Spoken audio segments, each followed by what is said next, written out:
And then we came to the last interview. The contract signing, the face-to-face confrontation between Brock Lesnar and Roman Reigns. They are advertising this as such with a beautiful graphic. The biggest WrestleMania match of all time. And as soon as I saw that, I wrote Austin and Rock are on lines 1 and 2. And Hogan is not necessarily very happy. Hogan Andre may be number 1, I think. Well, if you are we talking biggest in terms of money, most widely seen? Hogan and Andre was the most widely seen pay-per-view, but pay-per-view was in its infancy at that time. Yeah. I think. How many homes? Well, it was a 10 buy rating, which was an insane percentage, but it still wasn't as many homes as Austin and Rock would have done at WrestleMania 2001. But even though that wrestling has never been more popular, viewed by more people on one given night than that night, the gross over the past few years may have gone up because of all the price raises and everything. But I think it's safe to say that for legendary status, most eyeballs or biggest gross, this WrestleMania match doesn't qualify for either of those. No. Having said that, there's Adam Pearce in the ring with security and a table. So right there's a red flag. The gerbil is twitching and stomping its feet and digging in the corner. That's your fucking early warning signs that something's going to happen. Here's a question for you. Where is all this security when anything else happens for any promotion? Excellent question. From what I understand, they're all stationed outside Goldberg's dressing room. And if Goldberg's not there, they free up to work on other endeavors to potentially protect people, which they rarely do. Of course. And again, because it's overused, you automatically smell shit when it's held in front of your nose. Bullshit. But it's still the art of booking is establishing your rules and the logic of your universe and the way that things happen, and then working your shit around that so that it appears real and credible and organic. When you establish that you don't have any security in angles where nobody comes out to do anything to help in any way, then it's glaring when the security does come out, and vice versa. So you don't have to start in the ring with security like they've been doing lately. And have you noticed every time they do something on one show, they do it on the other show, even in the same company. They do kind of sort of something on Raw. They'll do kind of sort of something like it on SmackDown. And then they'll kind of sort of be something like it on AEW. But if your security is in the building somewhere and unscheduled things happen, then it takes them a minute to run out, I understand. Or if they start in the ring, then if you've established you've got them, then they have to be available when something happens in another segment in the same show. It's just insane. There's such a lack of effort put into tying up any of these things that's why it's lazy booking. Anyway, but Paul Heyman and Roman Reigns and the Usos come out, and Reigns did his acknowledge me gimmick, and Paul E does the Carnival Barker spiel and put it over as the biggest ever, and mentioned Hulk and Andre, and mentioned Austin and Rock, and gave it the big build-up, and explained as best he could that security was here to protect Brock Lesnar from his own impulsiveness and from Roman Reigns. And then, because they'd gone so long, they knew they had no main event match. It's a main event promo, and they needed another commercial break. Did you love Paul pitching to the break when he said, the security is here to protect Brock from his own impulsiveness and from Roman Reigns himself? And he says, and that is what they call a cliffhanger, and snaps his fingers, and they go to black and go to the break. That was incredible. I'm so happy they let him do that. And here's the thing. It was it was cute. It's prearranged as all shit. that the heel manager should be able to dictate when the network TV show goes to break, but that's the kind of shit that when somebody talented does it and it's clever, it would get over better if everything else wasn't so fake around it. So I enjoyed that. I liked that. But then they come back from the break, and here comes Brock. And have you noticed, he must always be freezing to fucking death. I know he lives in Saskatoon or wherever, but no matter what part of the country or the North American continent he's in, he comes out in multiple layers of warm clothing. What's going on? Do you think his blood circulation is substandard, or what's happening there? He's like the opposite of Bruiser Bedlam. I don't know. Yeah. I really don't know what's going on with it. I mean, he used to turn red during his matches, Brock. We haven't seen him do that in a little while, but who knows what the problem is? Well, maybe it's just blood circulation. But Brock says, go ahead. I was going to say, you know what I like to think it is? I like to think it is, I'm not going to the hotel. I'm not doing anything. You tell me what time I have to be there. I'm going to fly in. I'm going to go right to the arena. I'm going to do my thing. I'm going to keep my clothes on. I'm going to get right back in the plane and fly home. It probably is, now that I think about it.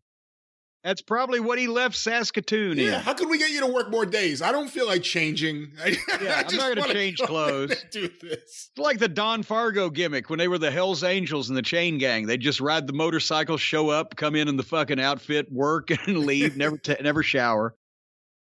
Anyway, so Brock says hello to Mr. Acknowledgement and Mr. Dick.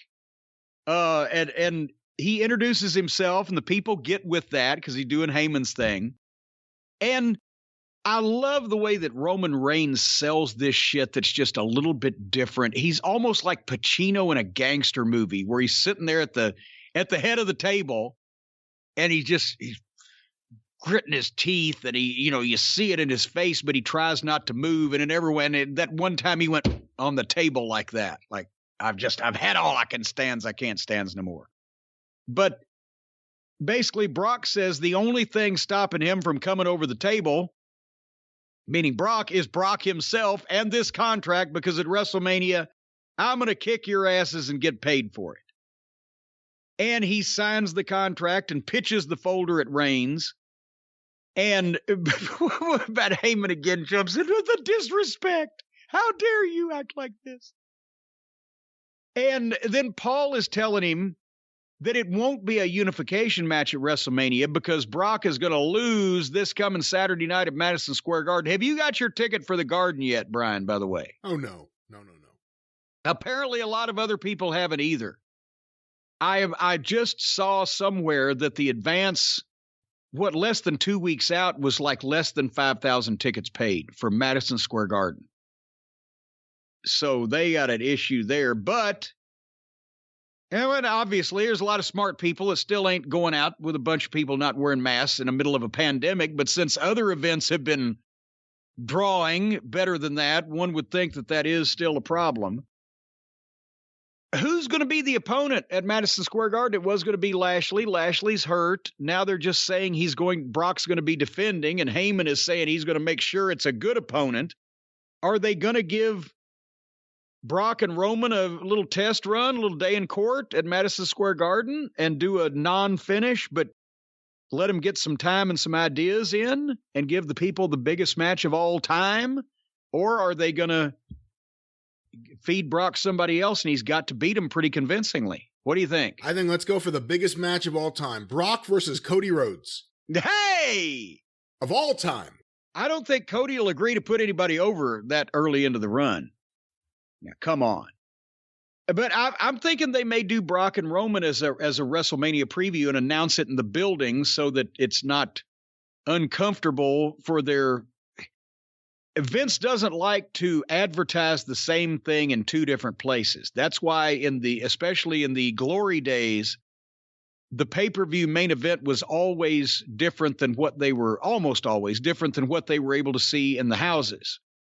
And we found out with Hogan and Flair, if Vince puts it in the houses, sometimes he doesn't intend to put it on pay-per-view.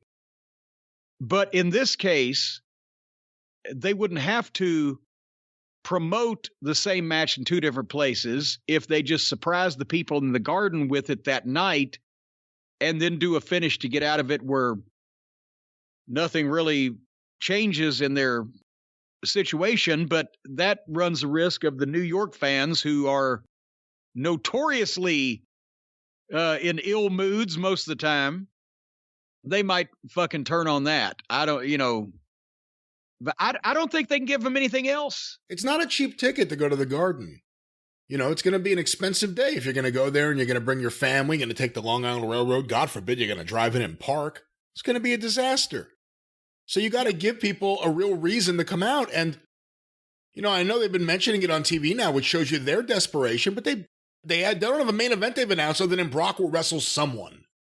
Yeah, and not only an expensive ticket, but I don't care how much it costs to get to downtown New York City from anywhere is an experience that I would be happy if I never have again. And that's my goal in life because it's just fucking miserable. And like you said, the parking, the boys used to have to pay $20 a car to park in the 90s across the street from the Gardens and then tip the guy an extra 20 to make sure he didn't block you in so you could get out of there at night. So I can't imagine what the fucking people have to go through. That would have to be a hospital giving out life-saving medicine for an illness with which I was afflicted before I would go to Madison Square Garden on purpose, to be quite honest with you. Just to see something and not to work. So that's a commitment. That's how we can get you back to New York? Book it. Okay. As soon as Madison Square Garden is giving out life-saving serums for an illness that I have, I'll be back there in a heartbeat. But anyway, so Reigns signs the contract and cuts the promo on Brock. Everything is mine. It's my show. Everybody here is mine. They work for me. The announcers, the referee, these fans, they're all mine. You're in my show now. And as a matter of fact, everybody here is mine, including the security. And then these 8 or 10 indie guys that have dressed up in black as security ominously walk together and turn and face Brock like a united front. And I'm like, no, seriously, they've gone through this whole fucking thing and been serious. Brock's serious. Reigns is serious. Paul is serious in his own way. But now we're expected to believe that the WWE is an international fucking billion-dollar conglomerate organization, but they somehow let Heyman hire 10 biased security guy, whatever. Okay, I will bite the bullet on this one because this was the best 45 seconds of wrestling television that I've seen in years. Because this is how you get over. Brock said, okay, and destroys the 10 security guys. And who was it that they did a security angle on a show here recently where everybody ran? Oh, yeah. At the guy at one at a time in turn. It was 10 from the Dark Order. That's right. That was on AEW, and they all ran at 10, and it was goddamn awful. This was chaos. This looked like the Attitude Era. You could see Steve Austin or The Rock or somebody in the ring. You could see the old Mr. McMahon with the shocked face. Brock Lesnar created chaos. He destroyed these 10 guys. He turned over the table. He threw the chair at one, not just a metal folding chair, but a big giant goddamn desk chair. Probably squeaks now as a result of that. And picks the table up and runs into 3 people with it and throws the other one over and he suplexes that one and pitches this one out. That's the best example of a guy going nuts in the ring and an angle like that I've seen in years. And it was fantastic. And that's the kind of thing that can build interest in seeing a fucking match. So I'll buy the loophole there in the middle that Heyman arranged the security and blah, blah, blah, because they produced. That was worth, that last segment was worth, fast forwarding through most of the rest of the show. What'd you think? I really liked it. And they all seem like serious wrestlers. Like all the other segments that I fast forwarded through with the Madcap Mosses and the Happy Corbins, it's like a different universe than this. Brock Lesnar is like the greatest King Kong ever. Yeah. Like even when he's a babyface, you still think he could possibly just eat you. You know, so you just kind of keep your distance. And when he just started destroying everyone minutes earlier, he's smiling. He seems to actually be having a good time. And he probably is. The one person he enjoys working with is Paul Heyman. He's working with Paul Heyman. Yeah. Him and Reigns have worked together enough now. I'm guessing they enjoy working together. You know, I'm not a big Usos fan in the ring, but I think part of that is just the way they've always been used. Yeah. And that we've seen so much of them. But when you see Heyman there in the suit, Reigns at the table, and you're right to point out just all the things he's doing, he's always in the game. He's sitting in a chair. We've seen him like just standing there while Heyman talks or sitting down before. Everything he's doing, every motion, every face movement, he's in the game. And then the Usos behind him look like a couple badasses. But for some reason, it doesn't translate into the matches, for me at least. But I love that's because you can't be portrayed as stooges for the top guy and as a top tag team in your own right. Now, if it was a horseman type of group where Flair was clearly the leader of the group, but everybody was an individual in their own right or a team or whatever. But no, they've either got to be the flunkies that Reigns is, nemesis. Is that the plural of nemesis? Nemesis. Get over on or take things out on. If you say it like Dusty, it becomes a word. The nemesis. That they get over on, take shit out on, the Usos interfere on his behalf, but they can't be the top tag team champions, heel team at the same time. It doesn't work in both spots.